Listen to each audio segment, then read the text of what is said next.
think as a collective, the K-pop community is tired of companies acting like they have to be worlds apart from artists under other companies for any reason.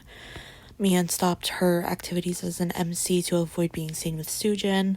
2023's end-of-year collab stages were incredibly disappointing, with artists on separate stages entirely.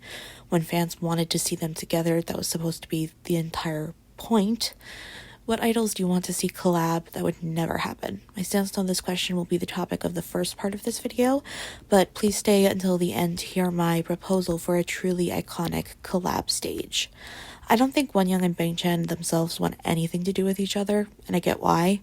I think most ways they could interact would lead the internet into a frenzy with its severe toxicity, but what if we actually saw them get along? What if we saw them work together and be amicable?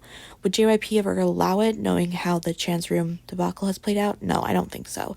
But then, what if they used a collab to only further promote another JYP group? I want Wonyoung and Bangchan Throne Room, as I've dubbed them, to cover Untouchable by Itzy. And I've even created some hypothetical merch designs for t-shirts, posters, and the like. The music video is not strictly a music video. The song itself will not play for a little bit, actually, as this is more of an accompaniment to how they cross boundaries no one truly meant to set with them, fixed so clearly against one another. As far as the quote-unquote music video itself goes, it would start with Wonyoung on the front steps of a building. One of her heels is broken off and she has a knife with a thin swipe of blood beside her phone, as well as a scrape on her cheek. She puts her head in her hands until she hears someone ask if she's alright. Bangchan is looking at her curiously, definitely eyeing the knife, then her cheek. She pulls a matchbox from her jacket, lights a single match and blows it out, Bangchan disappearing alongside the fire. She takes off both shoes and walks carefully through an alley on her way home. No one disturbs her. She looks in the mirror looking for the cut, but there's nothing there, making her pause, breathing one heavy sigh. She gets in a taxi and Chan is in the other back seat. She doesn't look at him like he'd vanish again, but she feels cold metal in her hand and he gives her back the knife she could have sworn she kept and cleaned. She gets out of the taxi in the middle of the city and yells at him to leave her alone when she hears his footsteps, still not looking at him. The song only starts playing then as she runs into the street, but she's phasing through cars and she doesn't realize she's laughing like a crazy person until she's laughing with him as he does the same thing. His phone starts ringing. He throws it in a lake. Her breathing is hard. She plugs her nose and does not go underwater, but treats moving from one plane of existence to another just like it. When they've had their fun, they lay down at a park. Wonyoung sitting on a bench instead of dirtying her clothes. He rolls around like a dog. Across the park, they see someone light a match, and while Chan accepts it, Wonyoung panics, yelling for them to stop. They throw the match in the grass, and Wonyoung realizes the park stretches on forever now, and the knife is gone again. So I said I would bring up an idea for a collaboration stage for like an end-of-year award show. I was looking up the lyrics for Run for Roses by Nmixx the other day and saw people describe it as a country K-pop song, which sounded so strange to me.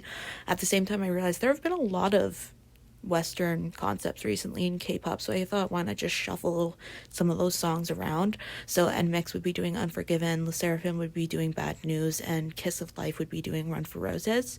And I have the stage as a whole planned out, so let's just get into that. It would start with the sound of Kazuha's wing gripping from the Unforgiven music video, and you'd see Nmixx start rising from beneath the stage.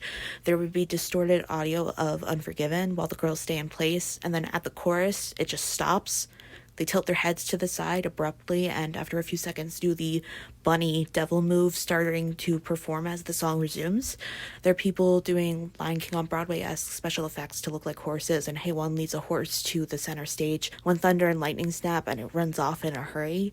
The Nmixx girls creep backwards on the stage, scared when their backs touch, and a rope is thrown from off stage that quote-unquote catches Kyujin. And then they yank the rope and they all head off stage chasing Kyujin. And then we see Eunchae sneaking around a curtain from the very back of the stage, seeming surprised by the woo sound, and she hurries toward the center of the stage looking around like she's scared, but then the woo happens again and she's able to stand her ground. The curtain opens and the other members are in line looking off toward the sky. Chaewon goes to Eunchae and tells her bad news. They do the choreography, but more animals flood the stage, making it physically difficult to do. Eunchae says she's the bad news and everyone stops mid-motion. The animals go off stage slowly, the other members approaching slowly, putting their hands on her shoulders They look to the sky again with a sudden flash, and 3/4 of Kiss of Life appear from the darkness and usher them to the back of the stage where Nmixx have appeared, all quote-unquote tied up. And then Natty twirls the stem of a rose in her fingers as she walks on stage, a horse following her. Even as she moves this direction and that, she throws the rose into the crowd, the other members running toward her and yelling for her to stop. They do the choreography, Nmixx and Sserafim eventually joining from upstage, Sserafim having untied Nmixx, and Natty takes a rose from her pocket. It's bent strangely, but she gives Kyujin and Inche each a petal, and Inche crumples hers, while Kyujin stares ahead like she knows something that we do not. And that's the end of the stage.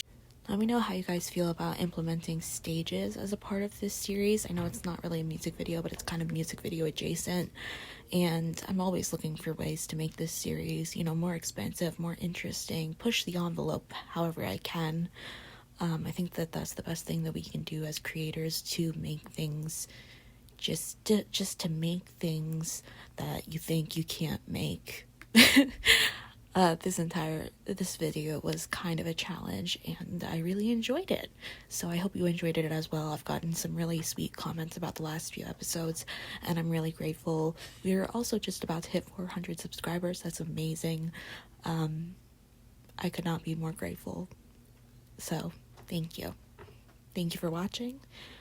Thank you if you like. Thank you if you subscribe. Thank you if you don't. Just thank you. Yeah. Every, every, every, every, every, everyone.